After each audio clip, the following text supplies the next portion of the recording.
Salut tout le monde, ici Apiculture Nicolas Damo. J'ai fait ce qu'on devrait jamais faire, c'est-à-dire acheter des colonies d'abeilles fin septembre. Je les ai achetées le 21 septembre. Ces colonies-là n'ont pas été traitées, n'ont pas été nourries, n'ont pas été gérées de toute la saison en fait.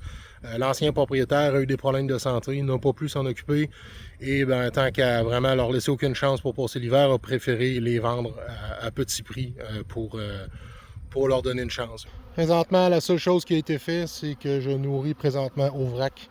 Le baril est là environ depuis 2 jours. J'ai mis 100 litres dedans, fait que c'est 10 litres par colonie. Pas tout à fait assez pour autant de colonies, 10 litres par colonie, mais certaines sont lourdes. Quand je les ai transférées, j'avais remarqué ça, certaines sont très lourdes, d'autres sont très légères. Une chose qui m'inquiète un peu d'entrée de jeu, c'est qu'il semble quand même y avoir pas mal d'abeilles mortes devant cette ruche-là. D'ailleurs, une aile en cas. Ça ici, là, une aile en cas. C'est pas bon signe, ça veut pas dire que c'est gravissime. Ça peut être du pillage aussi. Comme là, je vois pas vraiment. Ça chicane pas trop, mais il y a une abeille morte là. Bon, on va commencer par la colonie qui a des abeilles mortes devant l'entrée. On va commencer par ce qui est le moins prometteur, si on peut dire. On enlève la strap.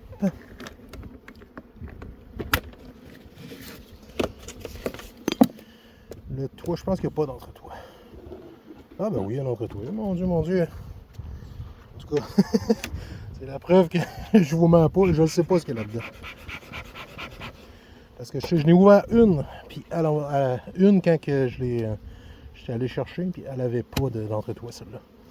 Mais elle en a un. Ben, je ne suis pas habitué aux entretoits.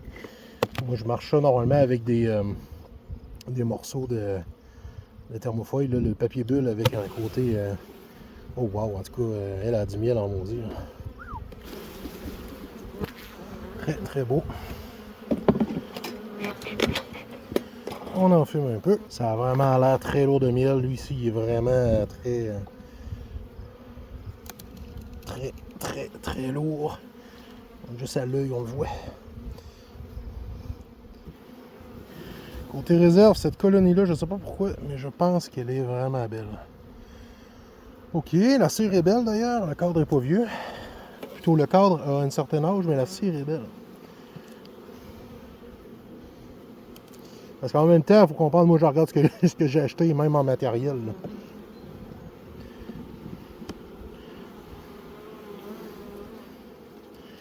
Même chose pour ça. Très belle cire, des réserves.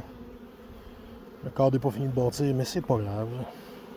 On va faire un petit ménage, je crois. On peut continuer. Le cadre ici a l'air mou.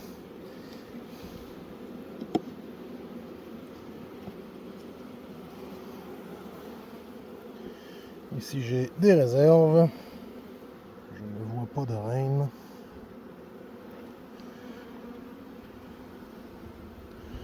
Ni d'œufs, mais là, on est fin septembre. Les arrêts de ponte, c'est très possible. C'est le fun de trouver la reine. On aurait pu à se poser de questions. Mais la cire est belle. Je suis content. Pour du côté de la cire, je me demandais quel type de cire ça allait être. Et des fois, on a des vieilles cires noires. Là. Mais là, non. Ils sont quand même clean. Il n'y a vraiment pas de couvain. C'est un peu inquiétant pour être bien honnête. Là. Mon Dieu. Des cadres spéciaux. J'avais jamais vu des cadres avec aussi long d'épaulement. Ouais, c'est le problème de ce temps-ci de l'année, c'est qu'il faut différencier absence de reine et arrêt de ponte tout simplement à cause de l'hiver. Normalement, c'est pas pour rien qu'on taponne pas les ruches à ce temps-ci de l'année, c'est parce que c'est le bordel. Chose certaine, elle manque pas de bouffe. Ça, c'est sûr. On va y faire un petit lavage à l'alcool. Faisons attention de ne pas renverser ça dans la ruche, ça serait catastrophique. On va prendre ça, on va vérifier que je ne vois pas la reine sur le cadre. Je ne la vois pas, ça ne veut pas dire qu'elle n'est pas là, mais je ne la vois pas. Est-ce que je la vois là-dedans? Non.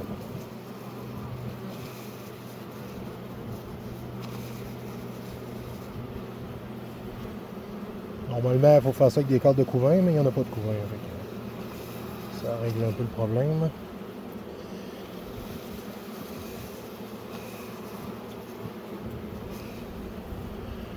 Ça va être suffisant. On va refermer cette ruche-là. Puis on va y souhaiter bonne chance. Ben honnêtement, c'est très difficile de dire est-ce que cette colonie-là a une reine ou pas. Vraiment, non. Très, très, très difficile.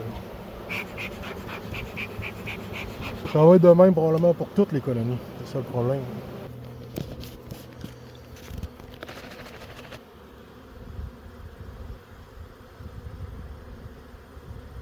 Waouh, elle a pas l'air d'en avoir. M'étonne, j'aurais pensé que les abeilles mortes en avant auraient été à cause de ça. Il y en a pas. Waouh, ça m'impressionne. J'aurais pensé qu'il y en aurait eu. Waouh. Ah ben ça, c'est bien, ça. Voyons voir celle-là.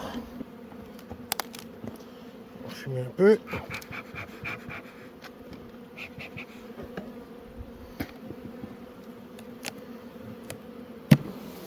Oh, elle est moins grosse, elle, on le voit tout de suite.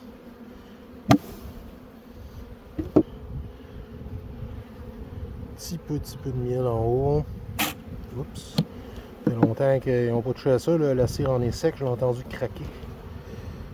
C'est un bout qui sont plus dans ce coin-là. Ou celle-là, je sais pas pourquoi, mais j'ai fait moins confiance que l'autre.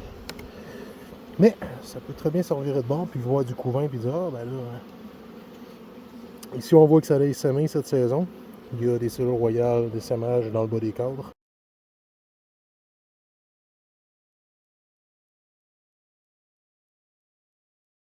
Bon, là, on commence à rentrer dans le vrai nid, si on peut dire. Là, c'est vraiment du sirop frais, probablement de mon nourrisseur au vrac. Oh, ici j'ai du couvain, là. Ici j'ai du couvain, ça c'est bon, ça. Ça veut dire qu'il y a maximum... Oh, la reine est là, drette là.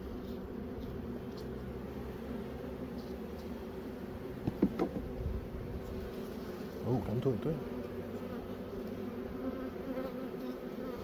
Je considère que c'est une reine 2025 parce que j'ai vu les cellules d'essaimage dans le bas ouvertes. Les chances que ça soit pas une 2025 sont très faibles, fait que je vais la marquer en bleu.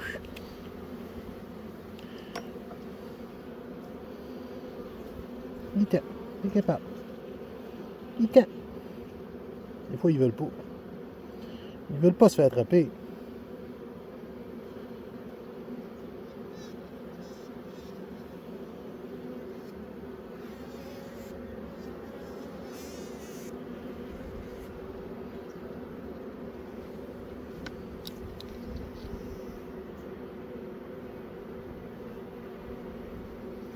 On la laisse sécher un peu.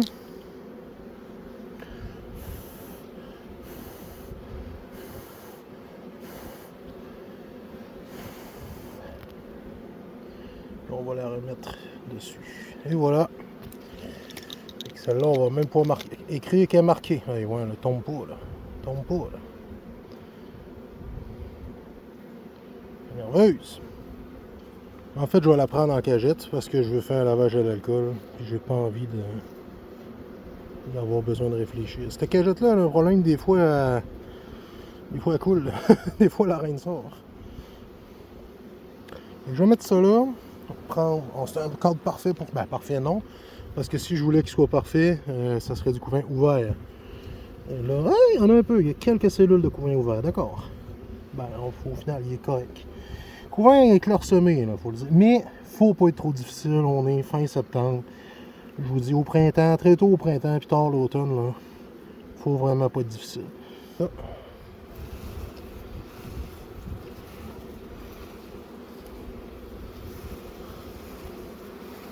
Ça, c'est en masse. Là, il faut espérer, parce qu'en plus, il y a une reine dedans. C'est encore plus encourageant.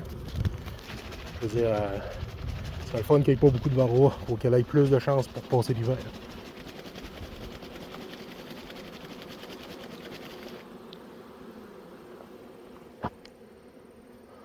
Wow, 0%! Wow! Ok, je m'attendais à vraiment pire. De l'abeille en masse, là, dans le test.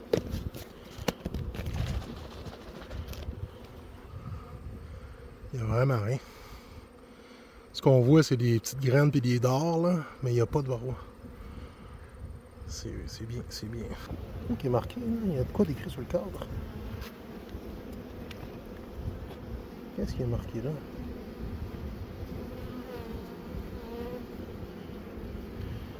1er mai 2023. Eh ben, on a même une date. Eh ben, c'est le fun. La 3e colonie que j'ouvre. Ici, j'ai vu de loin qu'il y avait un peu de couvain dessus. Comme de fait, ici, j'ai du couvain. Tantôt, j'ai vu aussi, regarde, la cellule royale, elle a été ouverte. Non, elle a été ouverte par le bout, ça veut dire qu'il y a eu émergence. Donc, s'il y a une reine là-dedans, ce qui devrait, bien, ça veut dire que. Ouais, je pense que je vois des larges.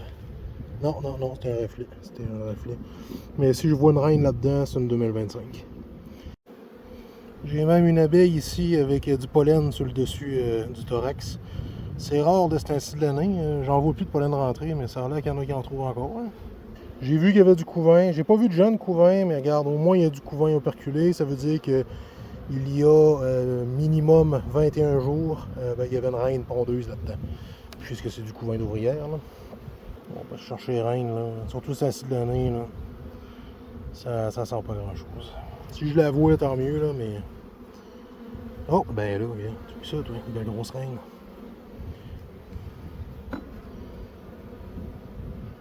Oups, ouais.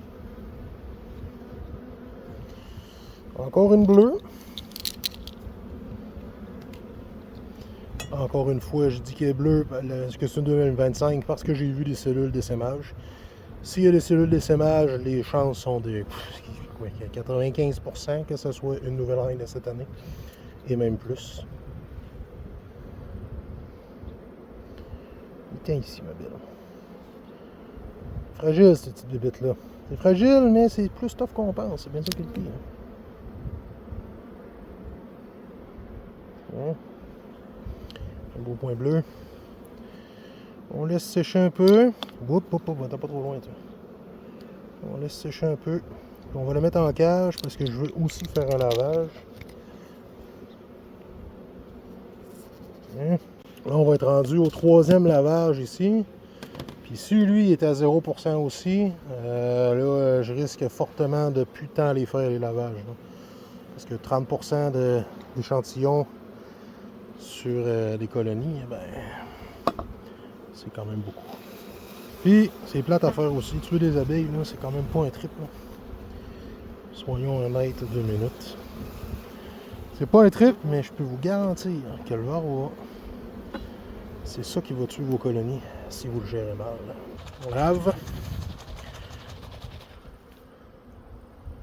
Ah, il y en a un toujours bien, mais on va continuer à laver. Là. Oh ouais, il y en a un. Il est où? C'est qui est... Ah, là on le voit bien. Là.